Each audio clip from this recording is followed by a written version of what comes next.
என்னை ஆட்கொண்டவரும் நான் சேவிக்கிறவருமான ஆண்டவராகிய இயேசு கிறிஸ்துவின் நாமத்தினாலே அன்பினல் வாழ்த்துக்கள்.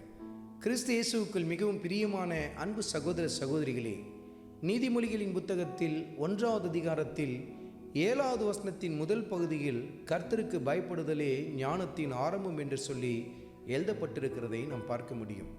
கர்த்தருக்கு பயப்படுகிற பயம் எதை கொண்டு வரும்? ஞானத்தை கொண்டு வரும். அதுதான் ஞானத்தின் ஆரம்பமாக இருக்கிறது என்று சொல்லி கர்த்தருடைய ஆவியானவர் சுட்டி காட்டுகிறார். இன்றைக்கு நீங்கள் அறிவில் பின்தங்கினவர்களாய் காணப்படலாம், படிப்பில் பின்தங்கினவர்களாய் காணப்படலாம். எத்தனையோ முறை படித்தாலும் எத்தனையோ முறை உங்களுக்கு கற்பித்தாலும் உங்களுக்கு எளிதில் புரிந்து கொள்ள முடியாமல் மிகவும் சிரமப்பட்டு கொண்டிருப்பீர்கள். ஆனால் அருமையான மகனே, அருமையான மகளே, எத்தனையோ பாடங்கள் உனக்கு மிக கடினமாய் காணப்பட்டு கொண்டிருக்கலாம். எவ்வளவு உனக்கு கற்றுக் கொடுத்தாலும் நீயே சொல்லுவா, என் மண்டையில் ஏறவே மாட்டுது, எதுவுமே எனக்கு புரிய மாட்டுது என்று சொல்லி நீ நினைக்கலாம்.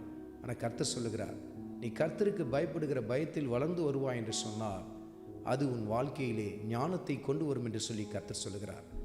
கர்த்தருக்கு பயப்படுதல் என்று சொன்னால் என்ன? அது எதை காட்டுகிறது? இன்றைக்கி சில பேர் கர்த்தருக்கு பயப்படுதல்னா அது சரியாக புரிந்து கொள்ள மாட்டாங்க. பயபக்தியோடு கூட ஆலயத்துக்கு வருவது, ரொம்ப பயத்தோடும் பக்தியோடும் சில காரியங்களை செய்வது, இதுதான் கர்த்தருக்கு பயப்படுகிற பயம் என்று சொல்லி நினைக்கிறீர்களா? இன்னும் சில பேர் வேதாகமத்தை அப்படியே மார்போடு கூட அணைத்து கொண்டே போவார்கள். இதுதான் கர்த்தருக்கு பயப்படுகிற பயமா? இல்லை. கர்த்தருடைய ஆவியானவர் எப்படி சுட்டி காட்டுகிறார்? நீதிமொழிகளின் புத்தகத்தில் 8வது அதிகாரத்தில் 13வது வசனத்தை ஒப்பிட்டு தியானித்து பாருங்கள். தீமையை வெறுப்பதே கர்த்தருக்கு பயப்படுகிற பயம் என்று சொல்லி எழுதப்பட்டிருக்கிறது.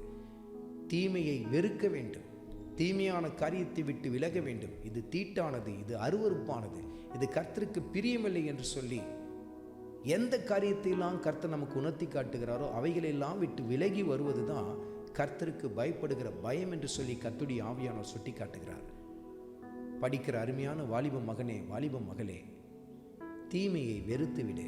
அதுதான் கர்த்தருக்கு பயப்படுகிற பயம். அது உனக்குள் ஞானத்தை, சம்பூர்ண ஞானத்தை கொண்டு வரும் என்று சொல்லி கர்த்தருடைய ஆவியானவர் சுட்டி காட்டுகிறார்.